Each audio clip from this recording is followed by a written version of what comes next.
दोस्तों आप किसी भी हिंदुस्तानी से पूछें कि भैया 2 अक्टूबर को क्या हुआ था, तो सामने से यही जवाब आएगा कि 2 अक्टूबर वो दिन है जब विजय सालगांवकर की फैमिली पणजी गई थी, स्वामी चिन्मयानंद जी का सत्संग सुना था और उसके बाद पाव भाजी खाई थी। फिर अगले दिन 3 अक्टूबर को ये लोग वापस आ गए थे बस पकड़ के घर, है कि नहीं? बात तो सही है। जी हाँ, बात बिल्कुल सही है कि आप देख रहे हैं स्क्रीन वाला। नमस्ते एंड वेलकम। और दृश्यम 3 की अनाउंसमेंट हो गई भाई साहब, इंटरनेट हिल चुका है। लोग कह रहे हैं भाई सैम की बॉडी सूख चुकी है और कितना इन्वेस्टिगेशन होगा भाई इस मर्डर का। जी हाँ दोस्तों, 2 अक्टूबर 2026 को ये फिल्म थिएटर में लगने वाली है, जो कि इसका तीसरा हिस्सा है, 3rd पार्ट।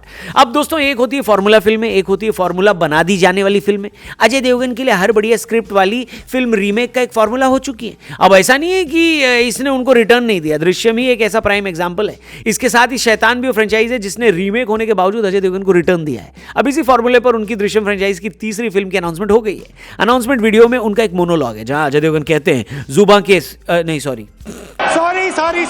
जी हाँ, सॉरी। अजय देवगन कहते हैं इस डायलॉग में कि भैया दुनिया मुझे बहुत सारे नाम से पुकारती है, हर किसी का सच अलग है, मेरा सच मेरा हक सिर्फ मेरी फैमिली है।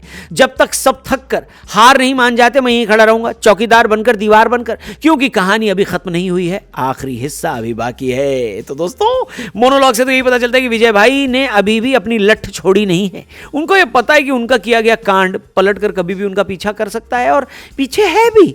इसके दूसरे पार्ट में यह बोला गया था कि पुलिस और किस्मत सिर्फ इस बात का ही इंतजार कर रही है कि कब विजय को इस बात का एश्योरेंस हो जाए कि अब वो और उसकी फैमिली बच गई है। सिर्फ यही फील उनको फंसाने के लिए काफी है। अब ये क्या आखिरी हिस्सा होगा ये तो 2 ही लोग जानते हैं। पहले जीतू जोसेफ जिन्होंने इस फिल्म की ओरिजिनल स्क्रिप्ट लिखी है और दृश्यम जिनकी ओरिजिनल मलयालम मूवी है। इसके अलावा ये बस अजय देवगन को पता है क्योंकि भाई साहब छपी हुई स्क्रिप्ट का पन्ना तो उनके पास ही आया होगा।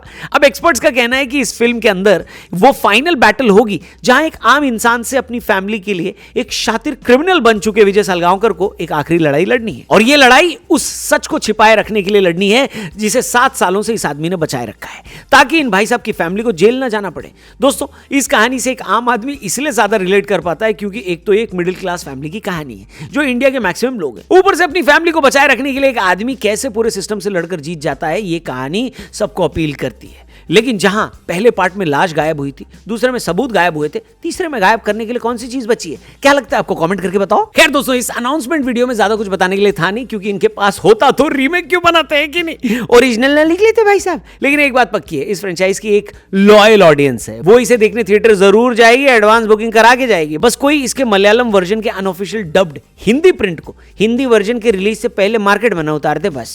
बाकी आपका इस पर क्या कहना है कमेंट करके बताना। मेरी रिक्वेस्ट है कि अगर कहानी में स्कोप हो तो प्लीज अक्षय खन्ना के कैरेक्टर को इसमें जरूर रखना। भाई का सिक्का सबसे ब्राइट चल रहा है कि नहीं? जो छू दे रहे हैं वही सोना बन जा रही है, तो ये मौका अक्षय खन्ना को मिलना चाहिए, है कि नहीं? कमेंट करके बताना आप इस फिल्म में अक्षय खन्ना को देखना चाहते हैं या नहीं, और साथ ही ये भी जरूर लिखना और शेयर करना कि इस अनाउंसमेंट से आपको कितनी एक्साइटमेंट हुई है। बाकी चैनल को जरूर सब्सक्राइब करना। स्क्रीन वाला पर मिलेंगे कल। Thank you for watching. Good bye.